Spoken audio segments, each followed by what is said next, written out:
The views and opinions during this podcast do not necessarily reflect the views and opinions of the sponsors or executive producers. This program contains conversation, discussion, debate, which a truly free society would neither fear nor suppress. However, in some socially inept areas, certain religious fanatics and ultra-sensitive and extreme political affiliates violate your First Amendment rights by attempting to control what you watch, listen to, write, and speak. We feel that this is unconstitutional and un-American.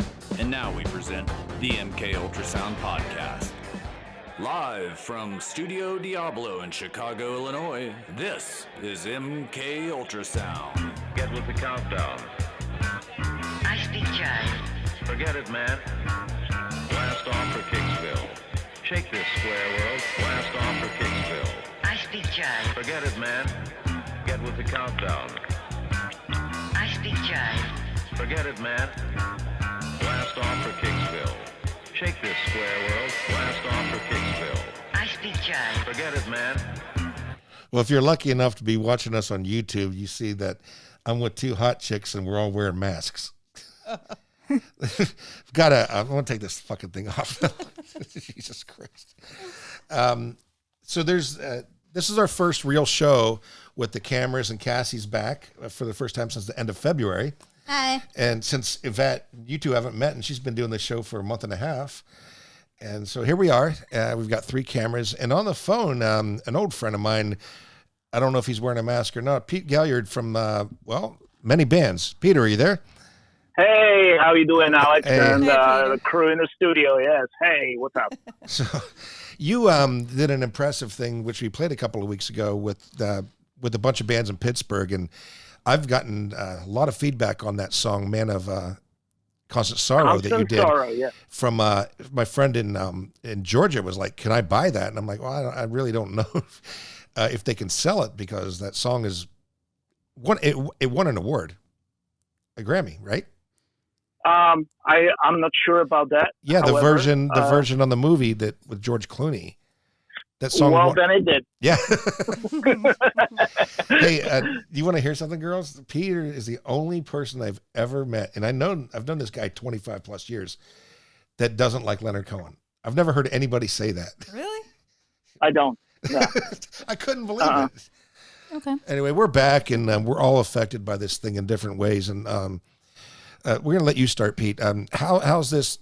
What are we in, like, second month now of the pandemic, and how's it affecting your life and work, etc.? Work is non-existent. I'm talking about the work that, makes money. As far as artsy stuff that I part-time enjoy, that became a full-time job right now. So basically, I'm super creative, doing a whole bunch of projects, working on 4 projects right now, 3 video projects and 1 music project. And all this free time just made me a little busy boy here, so. I saw that you posted something on Facebook about an unemployment check. Do you care to share that with our listeners? Oh, yeah. This is the fuck up we're all in. Maybe not all of us, but some of them for sure. My regular corporate job that makes me money every day. I applied for unemployment, got a response that says I am not eligible for unemployment because I don't have enough week credits. Well, I've been on this particular job since 2013, working full time. So, yeah, you got you've got the weeks. What? Yeah, I think I got a week on top of this. Now check this out. This reminds me of my old, past from a socialist or communist country rather that I used to live in. Okay, so check this out.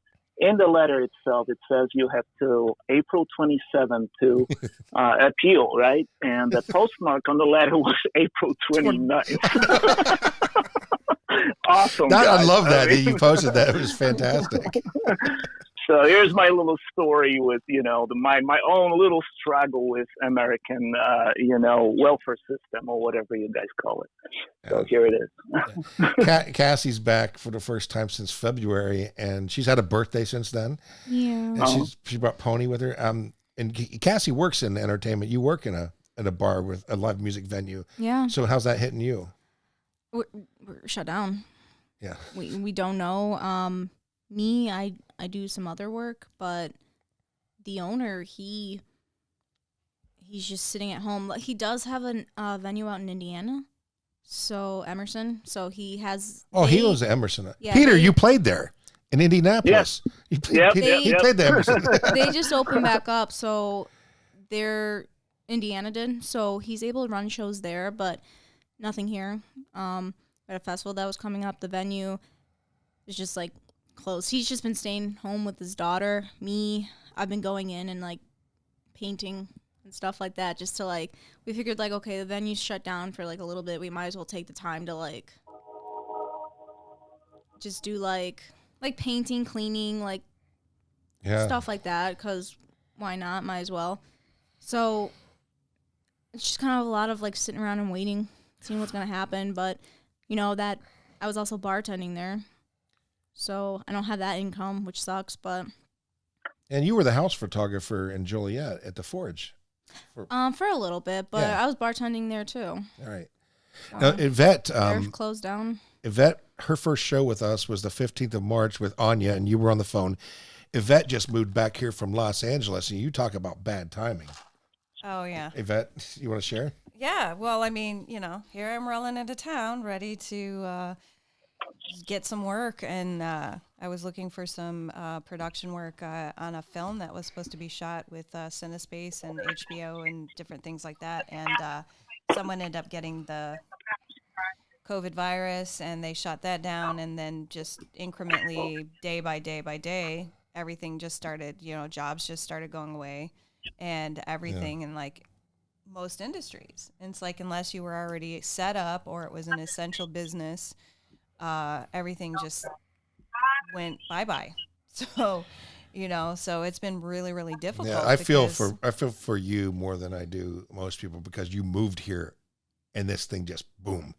Oh, right. When we were all together, and Cassie was already on lockdown before it was mandatory, but you came in, it would look like we were here with Anya having a good time, and we went out and ate, and that was the last, as we were eating at this restaurant, Brian got the message that tomorrow everything shut down, and it was just like the end of the fucking world. Yeah, it was like... I was bartending that night.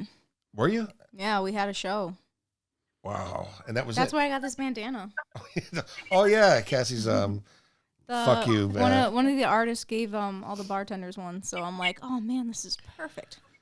So Pete, when we first became friends back in the 90s, in the early 90s, like 93, you talked about your band Blitzkrieg, and I really didn't know how significant they were.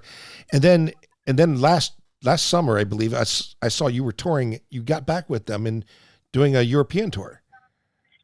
Correct. Not necessarily European tour, but we did a bunch of gigs in Poland only. We're thinking about doing such maybe next year. However, you know, right now we are totally into this, one of my 4 projects I mentioned before, writing music for a second record for that band. So, you know, being pretty busy. Give us a little bit of background on Blitzkrieg before you came to the States. Basically, there was, the year of Blitzkrieg was 1991, when, you know, we got on charts in Poland. We were charting and played a bunch of big festivals, and that's how we became kind of, you know, known band in Poland. Since then, I, as you know, moved to the States. So basically, my adventure with Blitzkrieg was pretty short. I'd say about a year and a half of active gigging and playing festivals and recording. So after 27 years, last year we decided we're gonna put the band together for purpose of playing Castle Party. That's a major European goth and industrial music festival in Poland. And since then, we basically decided we're gonna start writing music again, and that's what's happening. So what's this video we're going to watch? I've been wanting to play this for a while because of everything that happened. It's got pushed Yes. to now. So tell us about the background and what this video is and how you filmed it, because it's very interesting.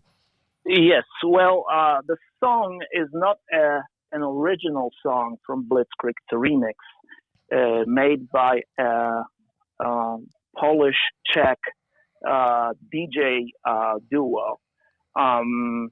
They did a remix for a compilation album that's just being released, and they liked the song so much, and I liked their remix so much that we decided that we're gonna shoot the video for it, and the video is gonna promote the whole compilation. So basically, what happened was, I got in touch with my filmmaker friend from Łódź in Poland, and he also flies the drone and does all the filming from a drone. He did a series of really awesome aerial shots of Łódź, the city that I'm from. Right after they announced the pandemic rules that we're not supposed to go up on the streets, so we got all the empty streets up there. And at the same time, I filmed a bunch of shots here in Pittsburgh, downtown Pittsburgh, abandoned and empty streets, and we also went to an old steel mill in Homestead where we cut all those sequences with industrial factory background. So that's basically it. So we're going to play the song now, and this came out about a month ago, correct? Correct, yes. Okay. And you've got some good press on it, and then we're going to listen. What's the name of the song? It's called In Cold Blood, and as I said, it's remix done by the Kings in White. Here we go.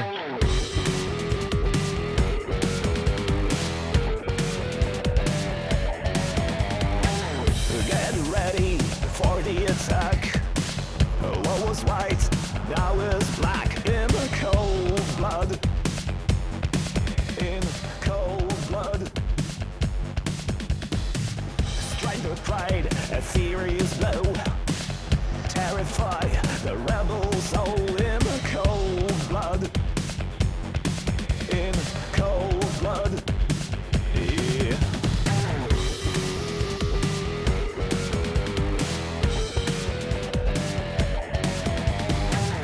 Make a hatred tattoo you. Lots of evil you can do in cold blood. In cold blood. Horrifying stories to tell. Breaking all the fragile shells in cold blood. In cold blood. Yeah.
twarzach zastygnie na zawsze agonia śmiechu. And there you have it, the rejuvenated and reunited Blitzkrieg. Pete, man, thank you so much for sharing that with us. Oh, you're welcome. You're welcome, Alex. My pleasure. We're going to go back in time a little bit. As you ladies know, I've worked with Peter for a very long time, like one third of my life, pretty much, right? I think your friendship's older than me. Yeah. Ouch. Yeah. Right? That's a good thing. For you. For you, yeah. For you guys. You know, when That I means left, you have a strong friendship. we do. When I left Pittsburgh, you couldn't go into fucking rivers. I remember Bruce Willis filmed that movie Striking Distance there when I moved back to Pittsburgh the second time in 93. And he talked about having to be in that river, and it was the most disgusting thing. And now I see pictures of you, man, canoeing it. Or Dude, kayaking. It's still disgusting. Hey, what was up with that one picture I saw you kayaking on the expressway? It flooded. That was 2 years ago, I guess. We had this big flood where we had about like 10 feet of water all over downtown, and that's how we got into kayaking over the street. Like, so it was like Venice. Where you drive your car on the expressway to go on the bridge. Right. Pete was fucking kayaking. So he was like in Venice, Pittsburgh. Yeah, totally. It was such surreal thing. I mean, we spent about, if I remember correctly, 5 or 6 hours just having fun going into places where we normally can't go. Like we went all the way under the convention center where there's this beautiful walkway with LED lights. Yes. All this stuff was like underwater, man. It was awesome. Yeah, it looked like you had fun with it. Yeah. Pittsburgh is a beautiful city. I miss it so much. And you know what? When I moved to Pittsburgh in =91, it didn't hit me as a beautiful city. I was basically an indoor guy then. But then about 2011, 12, when I started to get a little bit outdoorsy, I started to appreciate Pittsburgh more from this angle, basically, because you have rivers here, you have places to run, to walk. Mm-hmm. You have 2 ski resorts within an hour drive from Pittsburgh. It just can't get any better because how of is that. it? You know? How is it now with all this stuff going on with lockdown? Are there people out and walking around? Yeah, they're walking around. They're biking. You know, they don't seem to care much about what's going on. What are the rules there? I guess you get people like this everywhere. You know, there are definitely a big part of people who stay home, me included. And there's a bunch of other people who are outside right now building. Actually, my neighbors are building a mini skate park in their backyard. That's kind of awesome, dude. Speaking of skate parks, they've been filling in skate parks even like out here in California with mulch and sand and all that kind of stuff. Yeah, that happened in Pittsburgh in Polish Hill. And putting locks on children's swing sets. Yeah. Yeah, apparently what they did, they took a bunch of wheelbarrows and brooms and shovels, and they took the sand and they dropped it in front of the city building. That's what I heard after what city did to the skate park here in Polish Hill. Yeah, they shut down our lakefront. I can't bike on all the bike trails are shut down here. It's terrible. You should be able to there's nothing more social distancing than biking and jogging.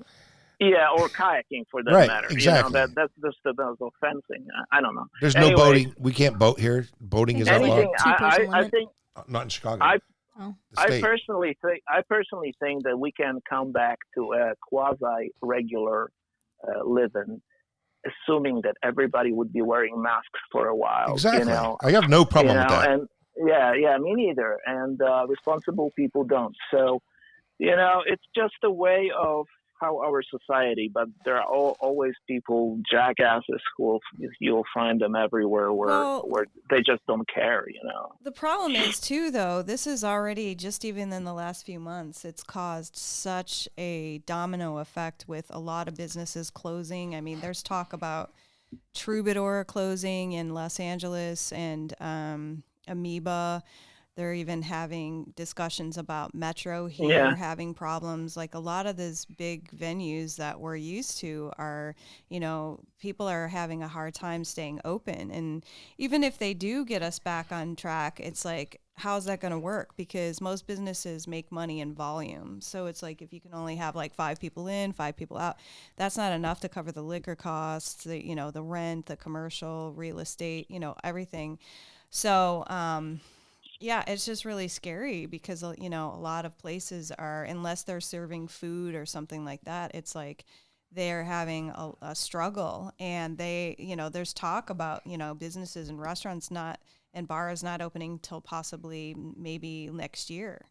I mean, nobody can sustain, being out of business for an entire year. Yeah, and we all thought that 9/11 would change America.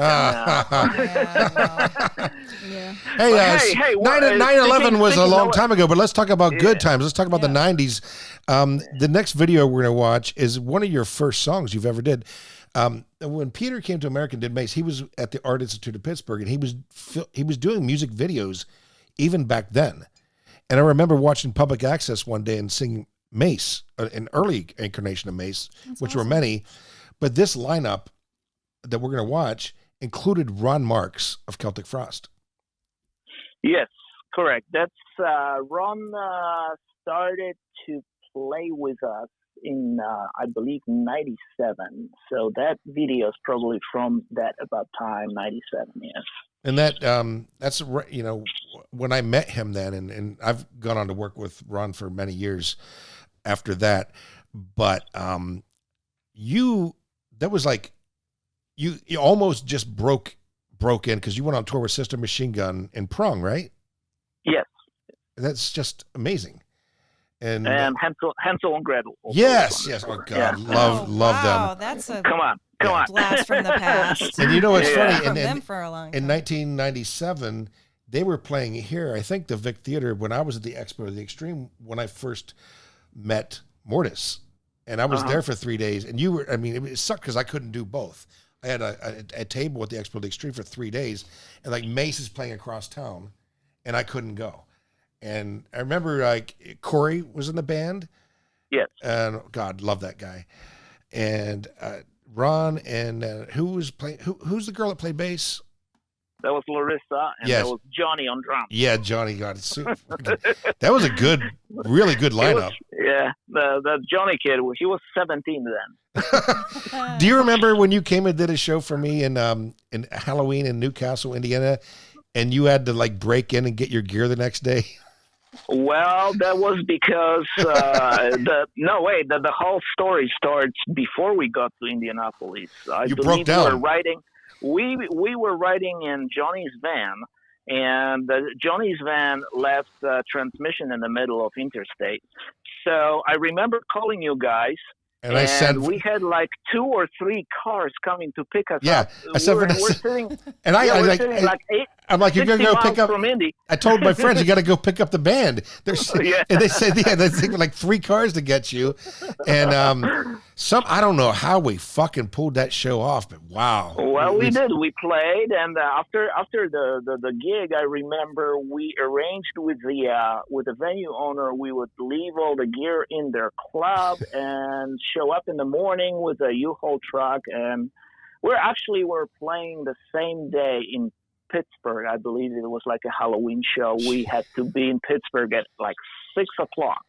Okay, so here we are 8 o'clock in the morning, and we're back to the club to get our gear, and there's nobody there. Nobody answers the phone, and we gotta go. We have U-Haul truck, we gotta go. So I guess I took a break and I broke through the window, and that's how we got our gear from the club. Little beanie. But we left. I believe we left $200 and a letter apologizing for breaking the window, and hoping that hey, at least you were $200. resourceful. I mean, at least we're not dicks, Yeah, that was a pool hall. It was an all ages show. You should have seen it. Like all these young teenagers who were like worshiping Marilyn Manson at the time because Manson was huge. And then That was an interesting crowd. And then, man, I was dressed up like Satan Claus, and we had a girl. Oh, you always dress up like Satan Claus. Oh, yeah. Come on. All right, let's play Eraserhead. We'll be back, and we'll talk to Peter a little bit more. All right.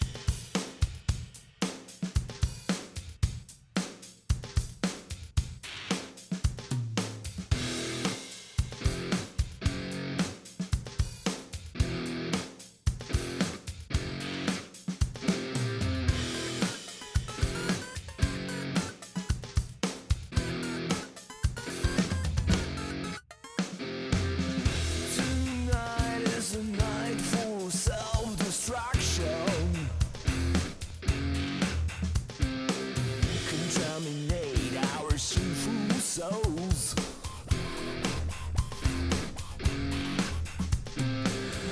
Tonight, Jesus hanging upside down. And I can hardly feel my bones.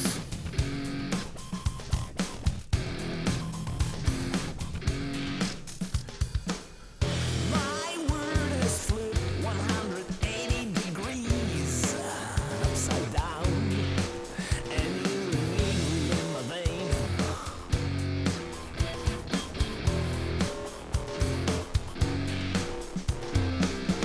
Why do you look at me like you don't know what to do? Just rate me like a beast. Like you don't know what to do. I am a razorhead. Rubbing against your skin. I am a razorhead. You want and always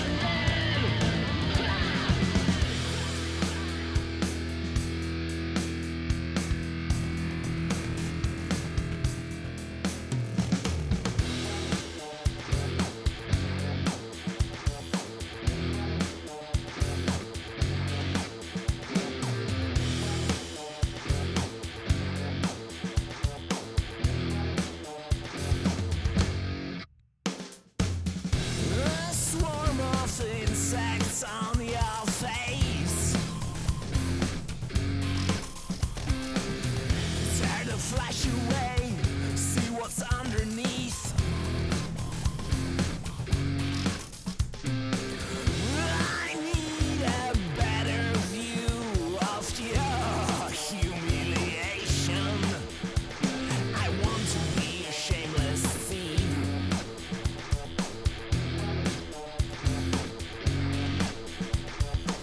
The devil speaks through your mouth when you breathe. Then you choke on rapidly swallowed pain.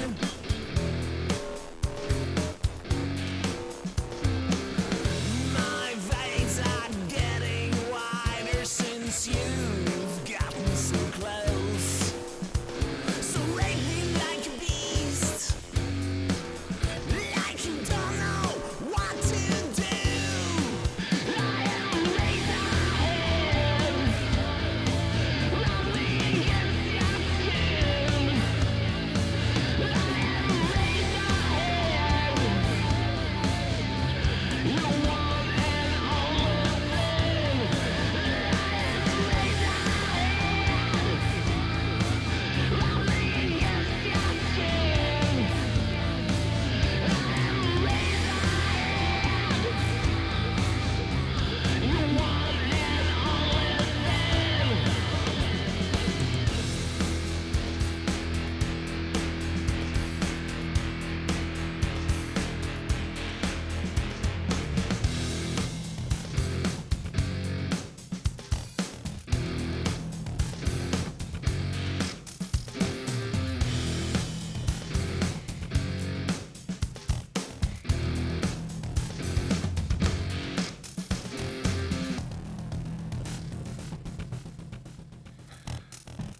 Memories.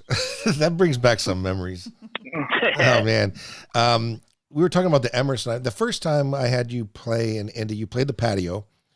And the second time was the Emerson Theater. I think it was later that summer, the same year. '96, and the video from that show, because you had a real stage and a lot of smoke. That was a very visual way to see you compared to the patio, patio was great sound system, but the Emerson was a theater. If you've been there, you know. And there was a guy, Scott Hargrave, who did a TV show called Sound Groove Rock TV that we had a portion on, and he filmed that show, and I love that footage, man. I remember Rob Twardy was one of the guitar players. Yep. He lives in Kenosha, Wow. and I remember I handed him, he hated beer, and it was really fucking hot. It was hot as fuck in there. No air conditioning, and I handed Rob a beer. He thought it was water, and he spit in the air, and it looked really fucking, it looked like it was planned, but it wasn't. That was that was cool, man. That was Yeah. Whomever has those videos now, man. I have them all. I've got everything. No way. Fuck dude. yeah, dude. I've got we got to talk about this. Yeah, I've got interviews like me and you on TV shows, and one of my favorite pictures is backstage that day at the Emerson with Pete, and we were like making faces, but it was fucking hot, man. And then you guys were staying at my house, and next to the fire station, I didn't have hot water, so everybody had to take cold showers. Oh man, that was a good time. Yes, indeed. So then you resurrected MACE as you did Blitzkrieg, and we played this video a month or so ago, Virus, and this was a MACE like standard back in the day, right? It was called... yeah. Well, no, the track you guys played, that is the remake of an old song from '96. Right. So it's been re-recorded since then. Yes. But yeah, it's fun listening to that. And everybody gets to watch the YouTube show. We'll get to see what MACE looked like, what Peter looked like then, in the age when industrial was fucking huge. It was huge. Stabbing Westward, 97? everybody, Filter. It was just amazing bands. And I know you're busy. We're gonna get to this song, and you can hang up after when the song goes on. But again, if you would set this up for us, the Virus video. As I said, that this is a new reincarnation of MACE. Also, since I reactivated my old band Blitzkrieg, I decided I'm going to do the same with MACE. So that happened in February, where we recorded a bunch of tracks, and we decided to do a video, and we found this little cool location. Our friend let us use his art gallery to film the video, and the rest is history. I think I remember. Was this Yeah, one we saw? yes. And then did you have face masks on, or was this? You're one thinking of the Blitzkrieg video. This is Okay. it's an all girl group, right? Yes. Well, not really all of them, but at least three. Oh yeah. Okay, all right. Sorry, I thought we couldn't be gender specific. You've been through all those reincarnations of MACE, Yes. Alex. So that's a crowd by now. You started incorporating women into your band later in your act, and What do you mean incorporating? They were awesome. always I think there. it's great. Come on. yeah, you always had a lot of women around, man. Good thing about going to a MACE show.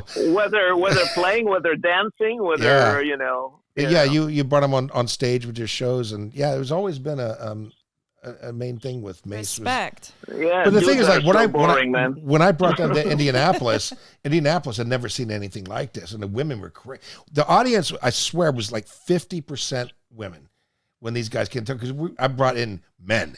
As it should be. Anyway, hey, buddy, my friend, my brother, Pete. It's so good talking to you, and it's great Thank you, that Alex. we've maintained this friendship going into 3 decades, and we're old fucking men. Yeah, man. Stay safe, guys, and just do what you do, but stay safe. Hey, man, take care. Love Yeah, you. take care, Have a great Peter. one. Love you too, man. Bye. Take care.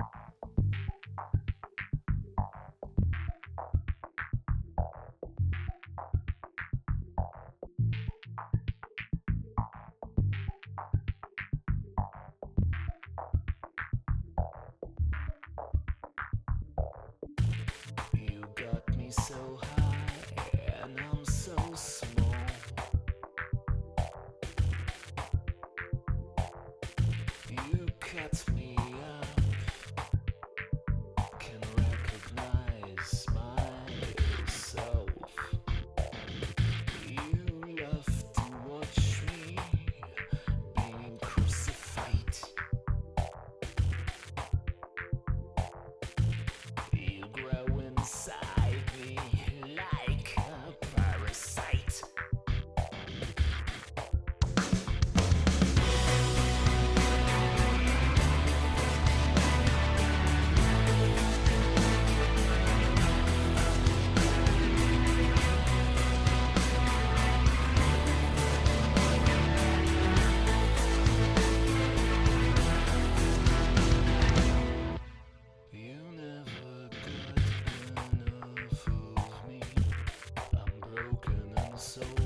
hears me crying.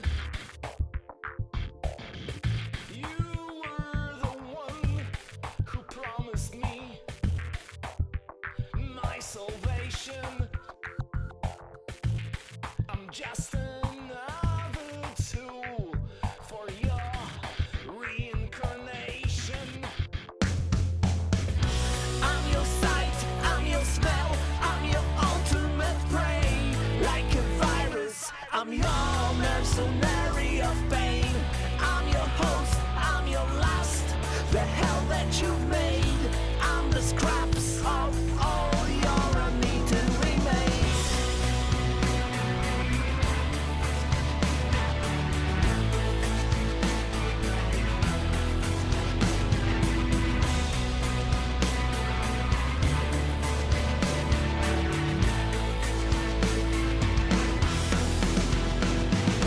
Give me just one shot. Parasite inside of me wants my blood. Give me just one shot. Parasite inside of me wants my blood.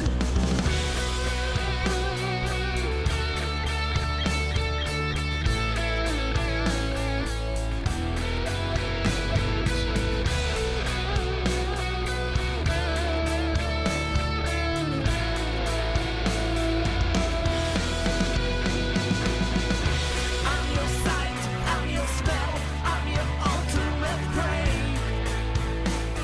I'm your mercenary of pain. I'm your sight, I'm your smell, I'm your ultimate prey. I'm your mercenary of pain. Yeah, there we go. The new MACE. Second time you've heard on this show. A lot of people are hearing it and seeing it for the first time because we're back as a real fucking show. I don't know how Back as a family. I know. Right? And you got the fucking dog here, the kitty. I love that puppy. Oh, Yvette. Wow, good to have you back. You know, something I learned this week because of our local government and our state government is so absolutely. I can't say the R word. So I learned this new word they're using called Latinx, and Latinx is gender neutral.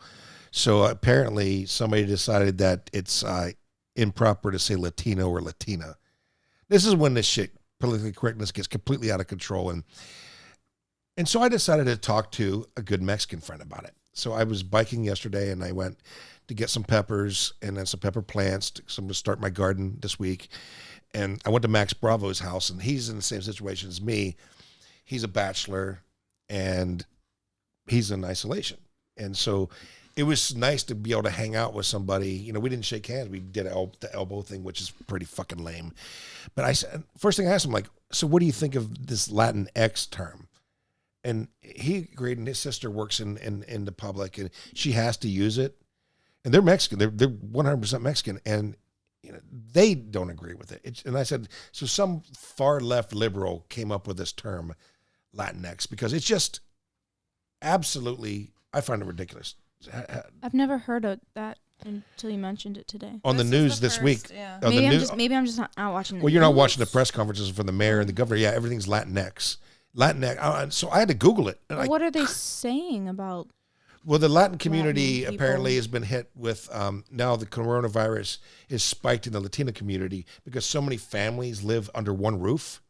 And they're talking about giving them free hotel rooms with free food. And I'm sorry, nothing's free. Somebody ultimately pays for this. And we are going to pay for it in our taxes and the prices on everything going up. But it's all fine and well. I just don't get the term. And I got to say, I'm sure a lot of Latina people feel the same way I do in Max. And Max is a fucking, Max. You've known Max many years at this point. He's a level-headed straight. He's not like I am. I go out of my way to shock people and be offensive sometimes. Max is just common sense. And you're going to love him when you meet him. He's just a common sense guy, very talented guy. But he agreed with me on it. It's just absolutely ridiculous. That's just taking PC to a whole different level. Every great day starts with a cup of get the fuck out of bed coffee from Martin Atkins and Dark Matter Coffee. Go to darkmattercoffee.com. Look for the big red logo that says get the fuck out of bed. America runs on damage, and it all starts with a cup of get the fuck out of bed coffee. There are 10 commandments and there are 7 deadly sins, but there is only one MK Ultra magazine.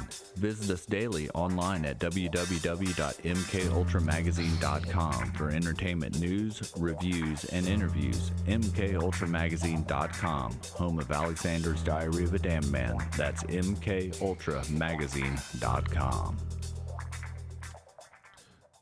Can any more cool people die this year? No. Little Richard yesterday. Yeah. But one that hits home even more was the co-founder of Kraftwerk, Florian Schneider. Kraftwerk, yeah. My introduction into industrial music was, started with Devo, and then I discovered Kraftwerk and Tangerine Dream through this lady, Susie Denning, in Ohio, when I was like 15. I absolutely loved electronic music. And then in college, I learned about Front 242 and Nitzareb. Mm-hmm. But it was my introduction, the gateway drug definitely was Kraftwerk. And what they were getting ready to do a tour to the States this year, and co-founder. Where are they from? Germany. They're amazing, Cassie. When you hear them, you'll love them. They were pioneers. Like in what year did they start? 1970. They started 1970 with Ralph Hutter. They were multimedia. Their stage shows were always very futuristic and. They had huge hits like We Are the Robots and I'll have to look them up. Trans-European Express, Autobahn, Autobahn. It's like the nihilists in The Big Lebowski. They were trying to be all Kraftwerk about it, But anyway, it's really sad. This is rough. And the little Richard died of complications from COVID. And it just. Yeah, and this is, the people who are not taking this thing seriously need to get their heads out of their fucking asses. People are dying. Well, I know, for sure, the people who don't even think it's a real thing, it's like, come on, at least it's a thing. It is. Like, my sister's a doctor, my mom's a nurse. It's a They've never thing. quarantined healthy people in the history of the world. Healthy people are quarantined. It's just outrageous. So Yvette, so you came back to Chicago, and you're multi-talented in all kinds of different aspects of the entertainment industry, actress, model, musician, first and foremost. And you've actually got involved in some recent projects with well-known bands and some people that we work with here, and that's on hold. Everything's on hold. Everything music, yeah. As we know it. And, and that's what I was saying, too. It's really frustrating right now because it's like, with businesses closing, bars, restaurants, tours, concerts, live music, being, how we're trying to reformat the whole thing, live streaming, all of that stuff is happening right now. But it's mostly it's people are just trying to survive to make a living. And how can you make a living? There's no jobs, money, unless you're getting, help, unemployment, all this kind of stuff. It's it's frustrating because your hands are tied, and it's what are you going to do? And there's talk about, music being on hold until 2022. That's insane. I know. And then Fucks us all. Bars and restaurants maybe not being open for the rest of the year, maybe till next year. It's just how are we going to do this? How are we going to It'd be one thing if those businesses were secure, businesses that we require to shut down will not be affected and will be able to open up as normal. But they didn't do that. I think we should be able to have patios. That's the problem. I think the bars and restaurants who have patios, those should be available because you are 6 feet away from other tables in some places, and there's no reason why you shouldn't you guys are in Chicago. Everything's I've been to those tables that are shared with people, and I'm just quick. Why am I touching butts? But out in the suburbs, things aren't as. And country, things aren't as close to each other. But Hinsdale are talking about they're closing streets up, and they're going to put the tables in the streets. That's fucking amazing. Yeah, that's something you can't do here. We have traffic on every street. I tell you what, though, I'm crawling the walls like everyone. I know. You know what I mean? I've reached my capacity right now because it's just like cabin fever plus, you know. But beyond that, it's like, you know, you miss your life, your I watched that friends, the just other being day. able to do anything, make money, you know, progress. And it's just like falling down this big rabbit hole. And again, it's like, how much longer are we going to be in lockdown? Like, what are going to be the stipulations when we open up? What's the new normal? You know what I mean? And it's like, and the scary part is it's not just here. You know, I have friends in Vancouver, Canada, that are struggling, you know. Well, I got a call from Christoph of Bio yesterday. We had a really nice, long, over an hour conversation, a nice, fun talk. And he's in Brooklyn. New York is I was telling him about here. He says, "Are you kidding me? He says, I live in Brooklyn. Think of your time." Like, I'm sorry. I had a really great talk with him. Chicago's definitely up there though. Like, oh yeah, it's pretty fucked up as here. far as like cases and deaths and everything. I mean, Monday there was like 46 deaths, and I thought we hit the curve, and then the rest of the week it tripled that. Oh, there's been like hundreds every So day. I got to wonder, like, how many of those No are way. actually COVID related? A lot of these people had pre-existing conditions and whatnot, and they're not breaking it down like that. But I get it, and I just want to ride my bike. You know, something good happened yesterday. 2 days ago, this Danzig album showed up. Danzig sings Elvis. I've been waiting fucking forever to hear this album. And if all goes well, I'm going to get him on the show next Sunday. That's awesome. I love Danzig. I love Glenn, and I'm so glad. And Tommy Victor plays on this. Aww. It's Glenn and Tommy, and Joey Castillo plays Joey, drums on yeah. one song. But you know Joey. I forgot. Yeah. I also know Tommy Victor too. Of course. So, One of the last times I saw Paul Raven, you two were together Yeah. at the show at the House of Blues. Yeah. And then it was like a year or two later he passed, and Angie Jorgensen told me, and then you called me in LA, and you was like, Yeah. you know, and I'm like, yeah, I know. He was a really told good Martin friend of mine Atkins. as well. Like Yeah, I keep forgetting that Yeah. they like Yvette, and then I got this book. So you didn't look at it yet, Cassie. City of Broken Dolls. This book is Japanese women in cast and car accident victims. And I wanted this book since it came out in '96. And then when I finally could afford it, I was with. It's kind of like J.G. Ballard. So it's photography. Crash. You know, that movie yes, Crash, exactly. Yeah, and, that had a Sorry, babe. Rosanna Arquette in it, and Yeah. Spader, right? James Spader was in that. Yeah, I think so. But yeah, Crash. So it's all like accident victims, Japanese girls, and it's a French photographer. And then when I wanted to get it, when I moved here, I didn't think my girlfriend at the time, Heather, would have appreciated it, so I did, and so it's out of print. There's no stories. No, they all tell us. But so anyway, I just got asked to shoot a photo book for someone. oh no shit. Yeah. I'm excited. Yeah, you should be. That's fucking great. So anyway, and I was telling Christoph, or no, I was telling Max yesterday. Max thought this was funny. I said, yeah, it's a really rough, hard time to like have a thing for Asian girls right now because of this thing. As they like to call it China virus, which is fucking I think ridiculous. that's the stupidest thing ever. Like, Yeah, right? and people are actually afraid of like a certain Yeah. race because this came like. Well, Asia's a huge fucking area of the world. Yeah, Asia is like This China is like, they're not, continent. They're just like in islands. The and, thing of it is, though, I mean, the reality about all of these viruses is that it's not specific for any race, Of course. any Humans. country. It's no, humans. it's Yep. patented bullshit. It's human is what racist. It is. It's, don't get me started, but anyway, it's stuff that's like, it's biochemical warfare well, it stuff. affects the human race. Hey, I'm going to play a We're spot suffering- for Killer Beards. We're going to come back and we're going to play Kiss Trivia. Want a killer look without breaking your wallet? Try Killer Beards. All beard products are made with natural ingredients to stop beard dandruff and itching before it starts while giving you a smooth, silky beard that smells amazing. Choose from 5 amazing scents that will have everyone saying, Wow, that's a killer beard and it sure does smell good. Also available are shampoo and bars of rough cut soap. Find us on Facebook, Instagram, and Etsy at etsy.com/shop/Killer Beards. That's Killer Beards.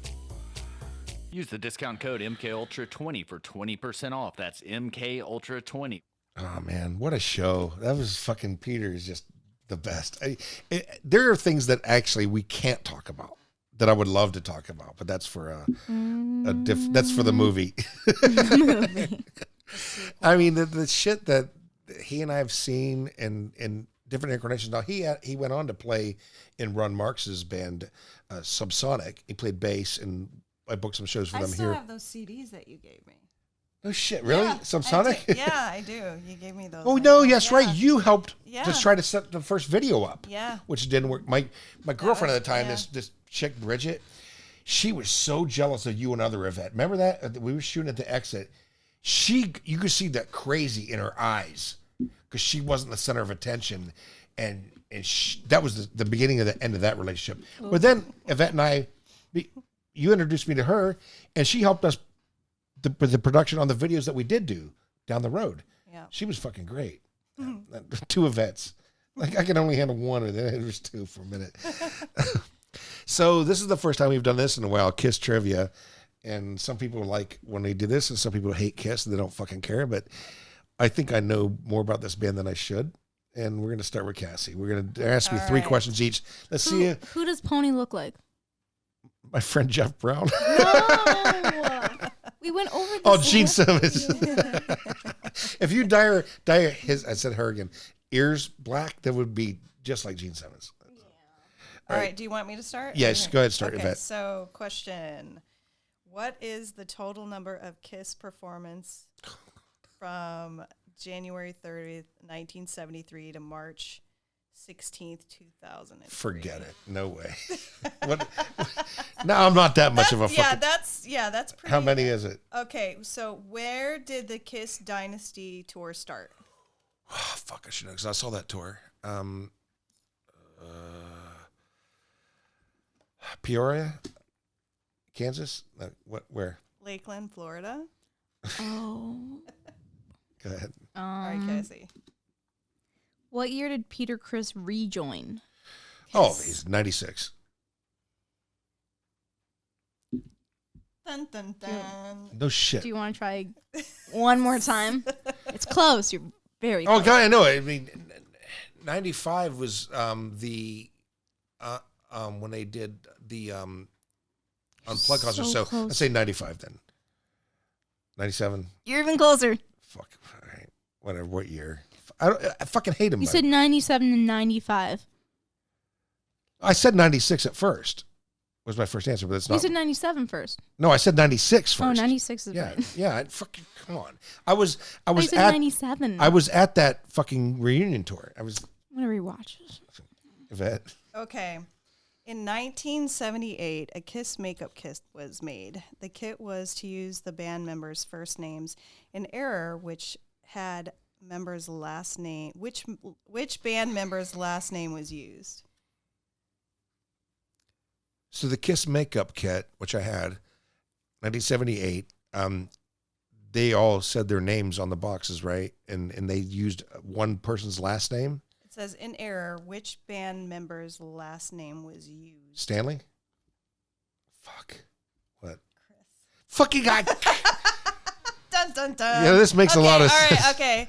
Which high school did Paul Stanley Oh, attend? God. Queens something. Oh, fucking art something. No, Manhattan High School of Music and Art. Oh, God. Okay, Cassie. How tall is Gene Simmons with his platform boots? Oh, Jesus. 6'9". Yeah. Oh, congratulations. I've had that cod piece in my face more often than I care to mention. Yvette, want to do one more? Okay, hang on a second. Let me find one here.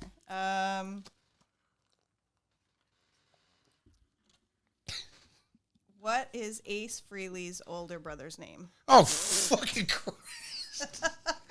Oh, God. Blue. What? Charlie. Charlie Fraley. All right, Cassie, one more. Oh. God, I'm sucking today. Here, I got one. Which member of KISS played in a band called the Muff Divers? It had to be Ace. Ace Frehley. Okay, That's one a good more. one. Who the two original founding founders of the Kiss Army. Oh God, that started in Terre Haute, Indiana. Bill Starkey is one, and I don't know the other one. Who's the other one's name? Jay Evan. I got half. What's All Kiss right. Army? What? Like a fan group? I'm guessing? Kiss Army was the Kiss fan club Okay. that they started in Terre Haute, Indiana. You're listening to the MK Ultrasound podcast. Please feel free to contact us at podcast@mkultramagazine.com. Oh man! So we talked last week that you were watching this YouTube series on the Karate Kid, and I pretty much have watched everything. I had it timed. I asked my brother Blue, what can I watch to get me through this lockdown, and I had it perfectly planned for a month. Boardwalk Empire, and I watched the last episode on the last day of April, and then this thing got extended.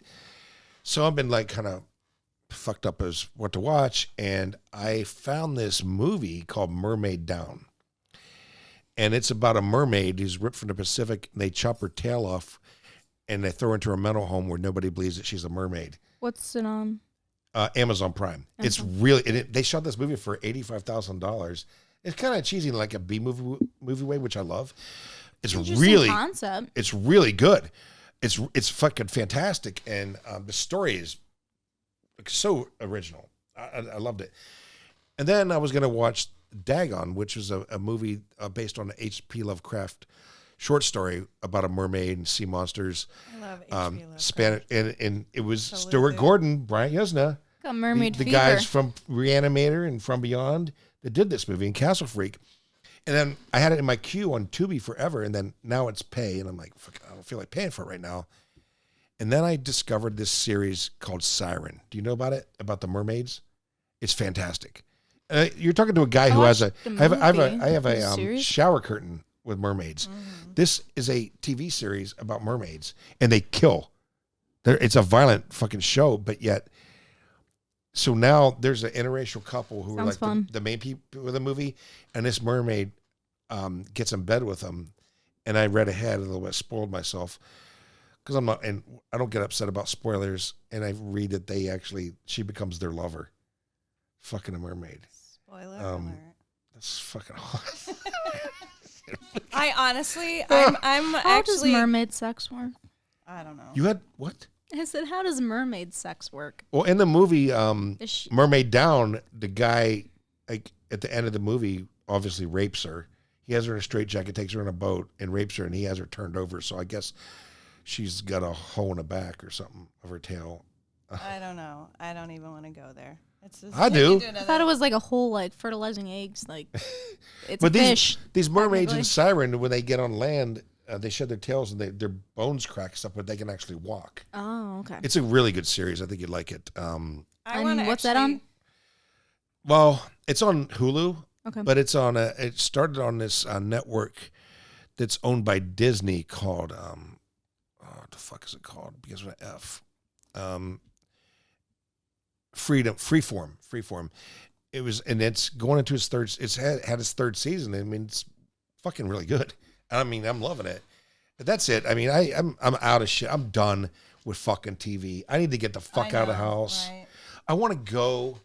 You know, Cassie, you know how much I love Tack Quick. I just loved going there by myself occasionally, getting served by a beautiful Asian woman, and looking at them and talking to them. And just there's something about just going to a bar or restaurant being served that you like.